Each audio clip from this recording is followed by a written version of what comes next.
चला तर आम्ही निघालो आहे दत्ताचं मंदिर बघण्यासाठी. दत्ताचं मंदिर खूप मस्त आहे म्हणून त्या ताई कितीक वेळेस आम्हाला, म्हणजे त्या पुजारीच आहेत तिथल्या, तर ये ये म्हणून किती वेळेस म्हणल्या, तर मला काही वेळच भेटेना.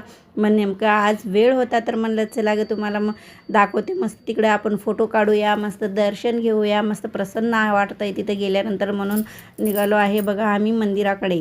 टू व्हीलर जाते पण तिथं पाटी लावलेली होती. टू व्हीलर फोर व्हीलरला येण्यासाठी सक्त मनाई आहे, पायी येऊ शकता म्हणून असं लिहिलेलं होतं. तर आम्ही ठेवून दिलो गाडी तिकडेच आणि निघालो आहे पायी पायी. मग पायी यात्रा काढत हे बघा कशी लुटून निघाली आहे, पुढं पुढं पुढं पुढं पळत आहेत. आणि ह्या पाठीमागं दोघी मस्त गप्पा मारत येत आहे आणि मी माझं काम करत आहे. मध्ये मध्ये मध्ये मध्ये मम्मी जंगल आहे, कधी येते का मंदिर, कधी येते का म्हणत म्हणत मंदिर आम्ही गाठलो आहे. मग मंदिर बघितल्यानंतर असं प्रसन्न वाटलं की बाबा किती मस्त आहे इथं तर नजारा. मस्त देवाच्या दारी बघा इथं सूर्य पण किती मस्त चमकत आहे.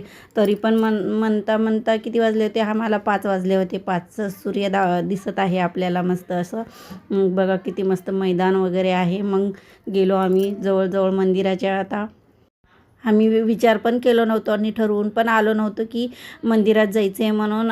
तिकडे आमच्या इकडे म्हणजे टिटवाळ्याला गेलेला आहे, शेवटचा रस्ता म्हणून असं आहे तिथे. मग तिथूनच म्हणलं पोरीनं चला गं इकडं, त्या ताईने सांगितलं होतं आपल्याला की मंदिर आहे, मंदिरात या एकदा तरी, दत्ताचं मंदिर आहे आमचं म्हणून. किती वेळेस सांगतात ते, म्हणजे त्या वडापाव विकतात त्या ताई ओळखीच्या आहेत, पण त्या इथल्या पण पुजारी आहेत आणि आमच्या इथं गावदेवी मंदिर आहेत त्यांच्या पण पुजारी आहेत. मग त्यांनी मला किती वेळेस हट्ट केलेला. मग म्हणलं बघू तरी किती जवळ आहे का लांब आहे, म्हणून आम्ही उतरलो जंगलामध्ये. जंगलातून रस्ता काढत आलेलो आहे मंदिरात.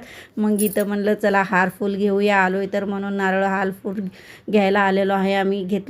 घेतल्यानंतर मग निघालो आहे मंदिराच्या दिशेने. बघा मस्त असं बघितल्यानंतर एवढं प्रसन्न वाटत होतं की घरी नाही जावं बाबा, इथेच राहावं, इथेच स्थानापन्न व्हावं आणि इथेच राहावं मस्त असं शांततेमध्ये. बघा किती प्रसन्न वाटत होतं मंदिरात आल्याबरोबर, विचारू नका.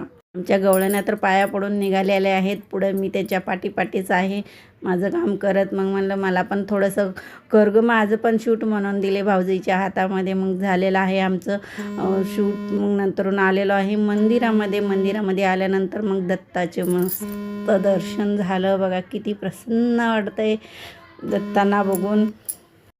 घ्या तुम्ही पण दर्शन करून घ्या एकदाचं, मस्त आहे.